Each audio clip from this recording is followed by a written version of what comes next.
Praise the Lord and God bless. This is the review of the Preachers of LA. Now, this is a review, so I will try to give you a rundown of the things that was shown on the first episode. First of all, let's introduce the Preachers of LA, and let me give you a rundown. I'm going to have to view some notes. Again, this is the Preachers of LA that's being shown on the Oxygen Network. You can go online to Oxygen to actually view the first episode if you don't have cable. I was able to view the episode actually a couple of days ago or so, and it was pretty interesting, not to say the least. And so let me just give you the rundown on all the people that are a part of the show, and then we'll go from there. Did you view the show? Tell me what you thought about the show. Again, this is a perspective on, it's a church perspective, you know. I know that people have their feelings about, you know, preachers and what they should have and what they should do, and you know what is appropriate, what isn't appropriate. And so the show begins right off the bat with some very I guess some very good information about who they are and a little bit of background. It gave a little bit of background about the preachers. And so I'm trying to pull up the cast name. First of all, we have Minister Deitrick Haddon. Minister Deitrick Haddon, he is a gospel artist, as well as he comes from a family of preachers and ministers. He was called to the ministry at a very young age. You know, everybody knows him again as an artist. He's a preacher, and he is kind of open about his relationship situation and what's going on with him. And so again, he doesn't, you know, hide it. He's kind of really being very open and fully disclosing the situation regarding his life and some of the hiccups that he's had. I'm saying hiccups because I'm trying to be kind and be nice, because we all have fallen, and by the grace of God we've gotten up. And so I don't want to cast stones, because I think people have a tendency of, you know, throwing stones, especially at ministers and at preachers or at saints and believers or whatever when they fall. But God never said that once you become saved that you will not make any mistakes, and if you do, that you're not saved. You know, we know that there's an advocate with the Father, which is through Jesus Christ the righteous, so we can ask for forgiveness, and we can come to boldly to the throne of grace, and we can be asked for forgiveness, and we can be forgiven for our sins and iniquity. And so he finds himself in a situation where he was once married. As a matter of fact, he said that he was married at an early age.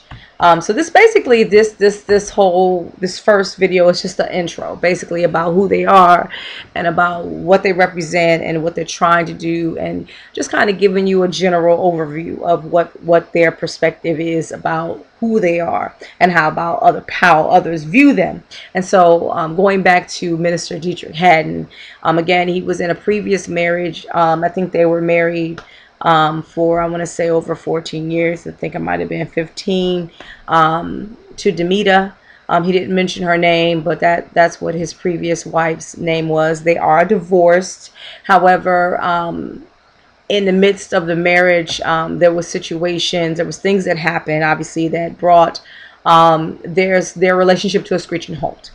To make a long story short, I think some infidelity was involved. He made a statement of that. He didn't really go into detail. We may see more, we may not. I don't know. However, in between all that, he did get involved with another lady. And in his involvement, she became pregnant. In terms of what his status was at the time, I believe his status at the time, he was still legally married. And he discussed that, so that's why I'm freely discussing it. This is open public information about what he did, and he basically said he fell from grace, but God forgave him, and so he's trying to move forward in his life. In the scene in the first episode, they are not married, but to my understanding, as I saw the clips to come, as I see in the general overview, I believe we will see a ceremony of them getting married. And so he does have a little girl. They have a little girl together, and they're trying to find their way as a couple in ministry. Okay, so that's pretty much Deitrick Haddon. Again, young man. He's not that young, actually. He's in his 40, or he just turned 40, so he's not young. He's actually more middle age. I think oftentimes, people look young. We look young, but we're really not young, and so he falls in that category. But he has a lot of experience in ministry because he's a PK's kid. His parents are preachers, pastors, etc. And so that's Deitrick Haddon. Bishop Noel Jones. Bishop Noel Jones is a renowned preacher. He's also one of the cast members on the show. They didn't show a lot about him on this particular episode. I'm sure they're going to show us a little bit more as time go on. Just showed him having a brief discussion with a friend that he claims that he's not involved with in any way, that they are just friends. And so, but at the same time, you can tell that with the conversation that they had at the table, at least, and when you see kind of, when they review the episodes to come, that she does have a significant role in his life as his friend. And he also has a little dog that he's proud of. And he talks a lot about, in brief, about his success and how he likes being successful. And he also talks about how he loves to preach. That he was called to preach, and he kind of gives a little bit of background that he was born in the U.S., but he was raised in the West Indies. And so that's it. We don't really, like I said, we don't really see a lot with Bishop Noel Jones, but he is on the show and he is a cast member. All right, moving forward, let's go on to Pastor Jay. Pastor Jay has a very interesting background. He is a pastor. He's a minister. And he's married. And so his ministry, I believe, is it Arizona or in California? But he is a former skateboarder, and so he still does it. It's his passion. So, but he used to be a professional skateboarder. And his wife seems to be very supportive. They seem to have a really nice, relationship. Very busy ministry. I think he said they have like about 7 services in a week, and that's quite a bit. That's a lot. And what's interesting is that when they highlight each and every one of the ministers, they show exactly how many members that they have. And so when you begin to think in terms of mega ministries, you think of people that they shepherd thousands of people.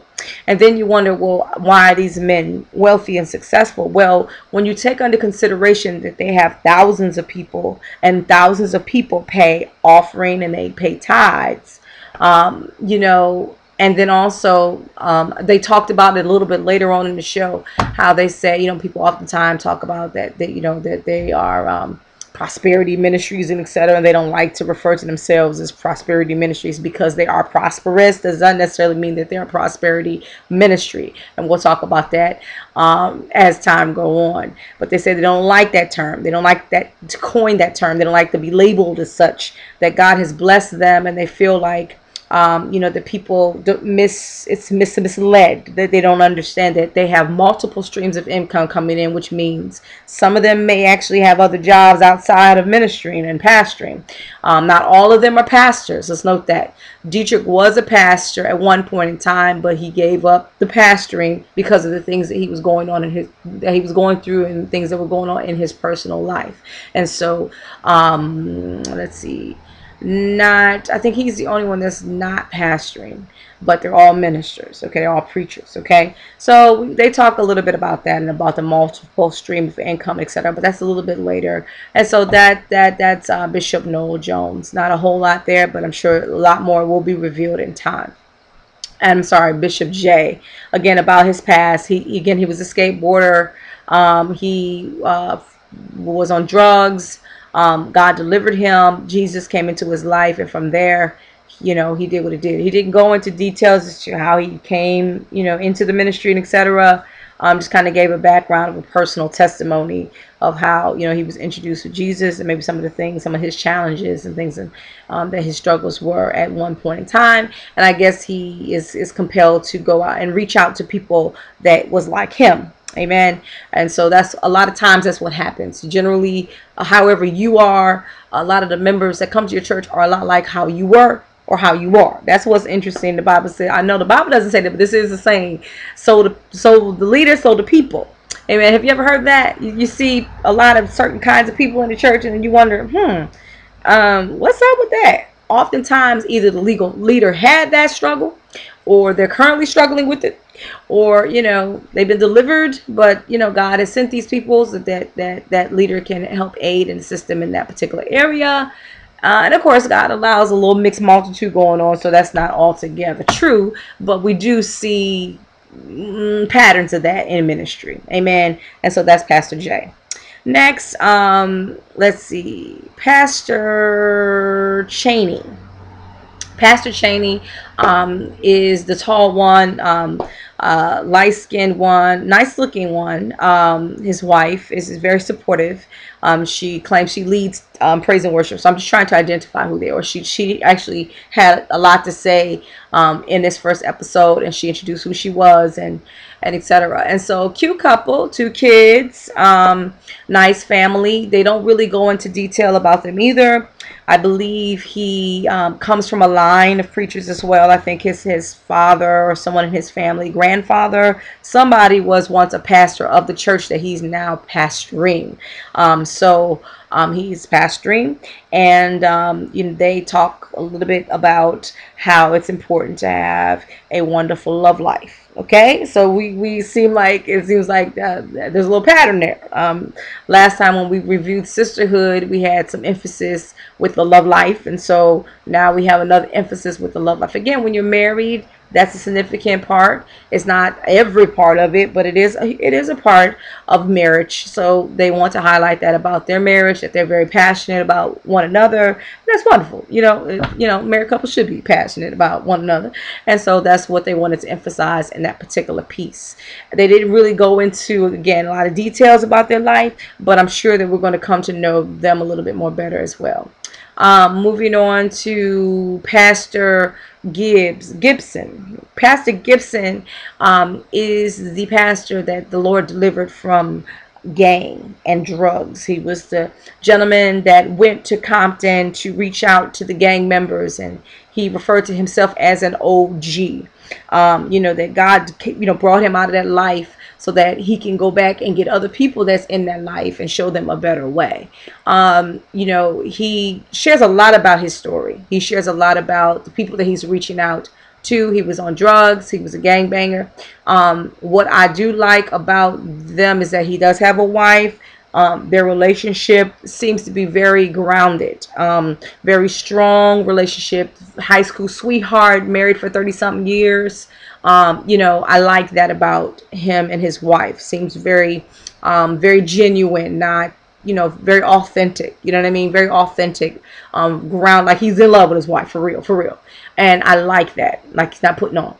And so I like that about him, because it seems to be really motivated about souls and driven about that. So that's why I'm not liking or disliking people, but I'm just saying that particular thing really, I don't know, just drew me in about him. Now, there are some other things, obviously, that transpired in the episode that we're going to go into just a moment, but I just want to introduce the cast. It's a lot. And so he's a former gang member. All right, and he wants to reach out to the people that are also back in the gangs in Compton and in different other various places, I'm sure, in California. I'm sure we'll again see more of him as well. Talked a little bit about him, about his ministry.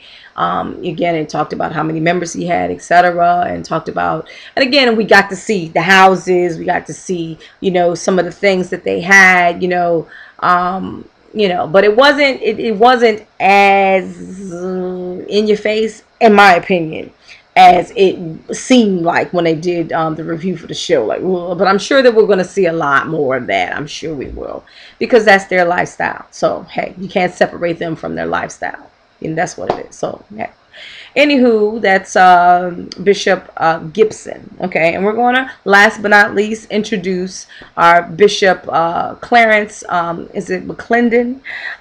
Bishop Clarence McClendon is also a person that comes from a lineage of preachers. He's a PK kid himself. I think his father was a PK, and I think might have been, you know, on down the line. And so great. I guess dad was really known in his faith as to be a very dynamic preacher, and so he took on that responsibility to carry on as a preacher himself. And he talked about his kids. I think he mentioned he had 4 children. But it was only 2 that was on episode 1, so I don't know if the other 2 was with a previous marriage or whatever. I'm not sure. He didn't say, but it did highlight his wife, and it did highlight his children. And what was interesting about them, and they did kind of get a little bit into it, just like with Dietrich went into it about his personal situation. They kind of went into it with the fact that he has some stalkers that's stalking him and his family, and they're creating a lot of drama and a lot of confusion in their lives. And that's pretty interesting. And the fact that he feels like he has to have security to protect him and his household because of that reason. And also he feels like he should have a lot of people, you see more than ever, people feeling like they have, as I think one of the ministers made a statement, an entourage. They have their people that assist them. They have their assistants. They have armor bearers. They have different people, to help, get them suited. They may have a nurse, whatever, but they have, all of these people that are there to assist them in the ministry. I'm not judging. I'm just at this point reviewing what was said and for what purpose. And so that was Bishop McClendon. All right. So those and their wives. I think the only person that did not profess to be in a relationship was Bishop Noel Jones. However, he did make a statement that he felt that he was a prize, and he's not sure as to whether he wants companionship, but he's not sure if he's going to be married again. He was once married before, and I think they were married for quite some time, but it didn't work out. He didn't go into the why, but he is no longer married. And so, but again, he's optimistic and he's not necessarily looking, but he was stressing the fact that women do come on to him and that he is an eligible bachelor and all of that. So he did highlight all of that. And so what was the main thing that was going on in episode 1 was they were really highlighting Minister Dietrich Haddon. He was preparing to do League of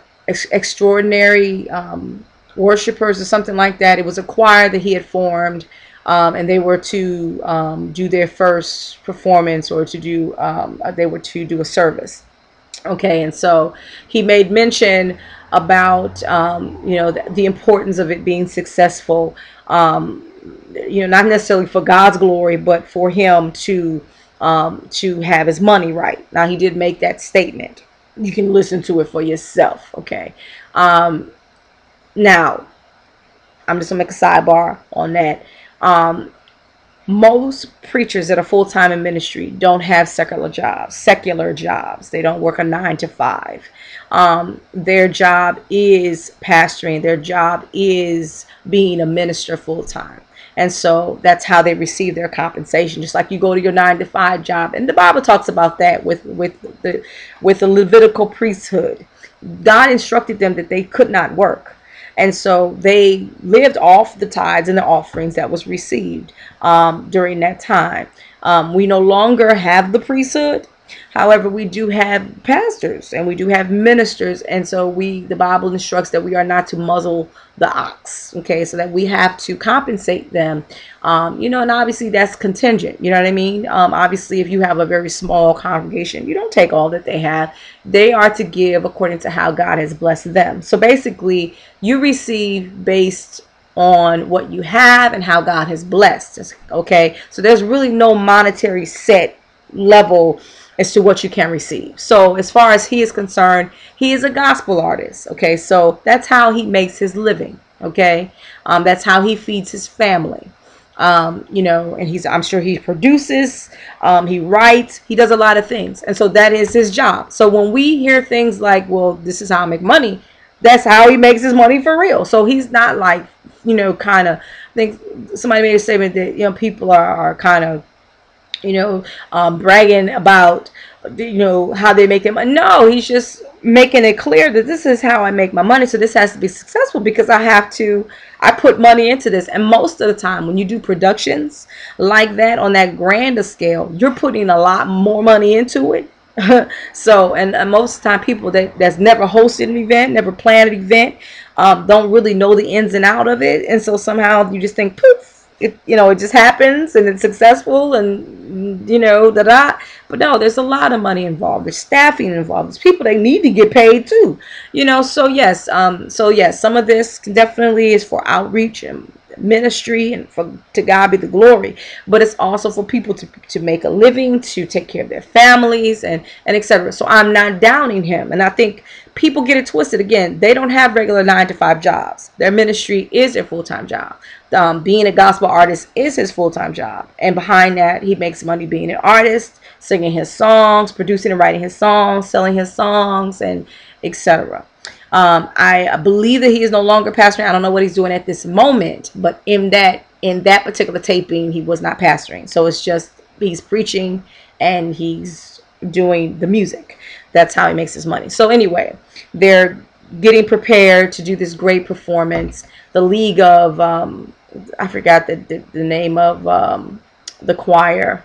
A League of Extraordinary Worshipers or something to that effect, praisers or something, I don't know, to that effect. You can correct me because I'm not 100% sure. I didn't take notes this time. I'm doing this off the top of my head, so please forgive me if I forgot anything.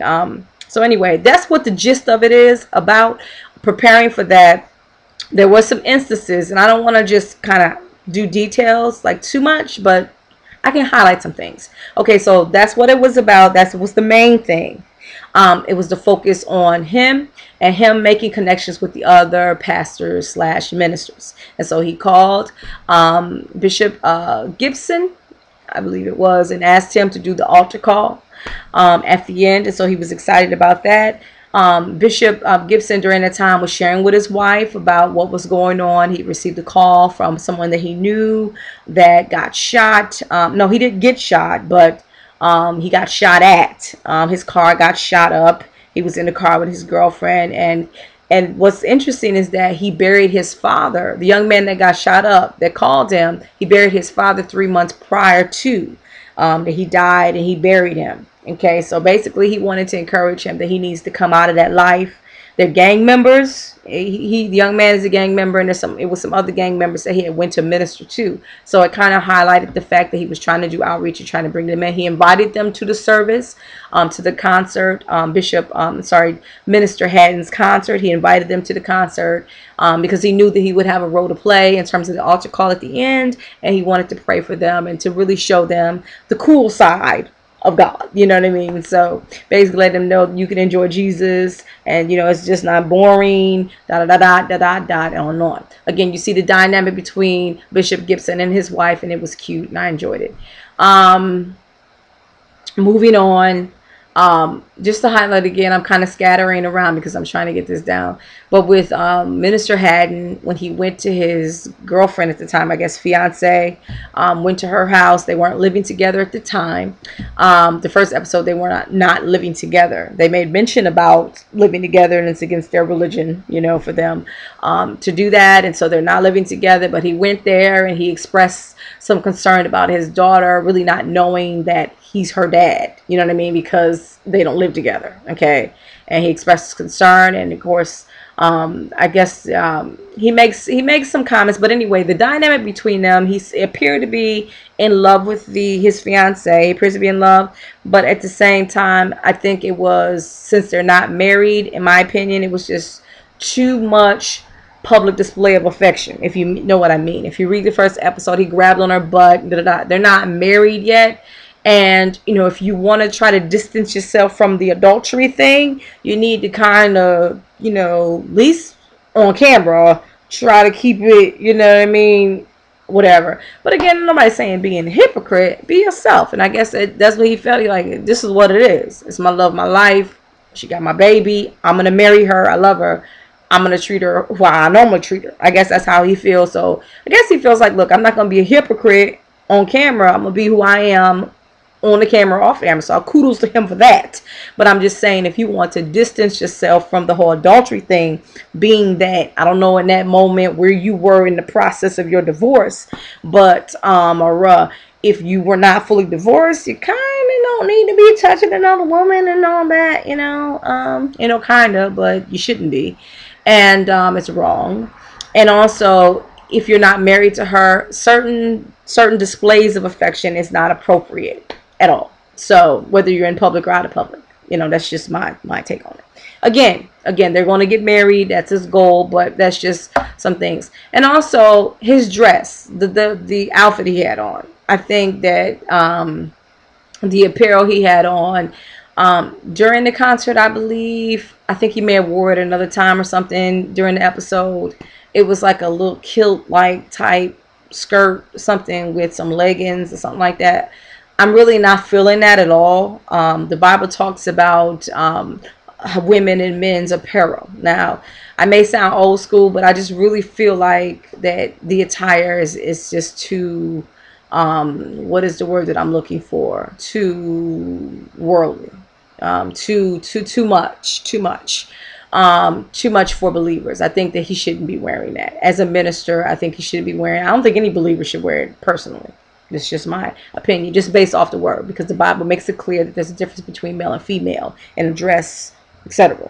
So I think that that's too much. I think that a lot of times we try to, emulate the world. I think we just need to develop our own sense of style. You know what I mean? And stop trying to copy out Kanye and all that. That's how I feel. So, hey, I'm not trying to diss nobody.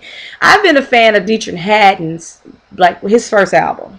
So I knew about Deitrick, probably what most people did not know about Deitrick Haddon. So I've always enjoyed his music. Not every song, because some songs seem too much. Again, this emulating different artists that are out there, I'm just not feeling, especially, I'm not even going to go there. That's a whole nother topic.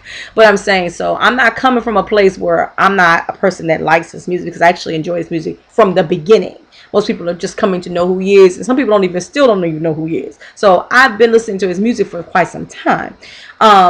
I'm talking about like since the 90s. So, applaud him on his success. I just think that he needs to find his lane and he needs to stay in it. You know what I mean? And stop trying to be, not like he's trying to be like anyone else, but just develop your own sense of style and find out who you are and be who you are and stay there and allow God to guide you in that process. Okay, moving forward. So that's basically what it was. It was about the planning of the show. And it was about mainly about, how everybody's trying to manage being a pastor's wife or be a pastor and juggle life with family and juggle pastoring. They kind of talked about it. They really didn't go into depth in the first episode, but there was discussion about that also. The climax was, I'm going to round this up. I really thought I was going to do this in 10 minutes. I don't know why I did, but I honestly thought I was going to do this in 10 minutes. Okay. The climax was Bishop Gibson has a man cave. Okay, so he had a house. They had a house that they once lived in when, I guess, back in the day that he kept, that they moved out of and they got a bigger house. But he kept the house and he decided to, I guess, create some kind of man cave or some place that he and his friends or like fellow yokemen in the gospel or friends or whomever could come together and just kind of be free to be men to discuss manly things or whatever, to fellowship, whatever. Okay. And so he invited the men over, and he wanted to just kind of just vibe and enjoy one another, whatever. Prior to the concert went off without a hitch. Okay, it was very good. It was successful. Everybody was pleased, for the exception of Bishop Gibson. During the altar call, he did call the gang members up. That was beautiful. They did come up for prayer. They did come up out of respect for him, and they might have been moved on their own. I'm not sure, but they did come up for prayer, and they did you know, recite after him to, you know, receive Jesus Christ as their personal Savior. However, during that process, Minister Haddon interrupted him and basically whispered to him that he needs to expedite the process. You know, he did more than just like the standard altar call, because he was trying to basically instruct these newfound converts, you know what I mean, into the faith. And so he was spending a little bit of time on doing that. And I guess Dietrich was like, well, you need to expect this to take too long. And so he got offended by that. So he shared with his wife how offended he was by what had happened. And she was just like, you know what? Maybe you should just leave it alone. Da, da. And he's like, no, you know, I really feel like we should talk about it or whatever, whatever. And so he felt like that he should do that at the man cave. They went to the man cave and they began to talk about, again, the whole conversation about money, about you know, prosperity, and about whether you know, they should receive a fee up front prior to coming to preach.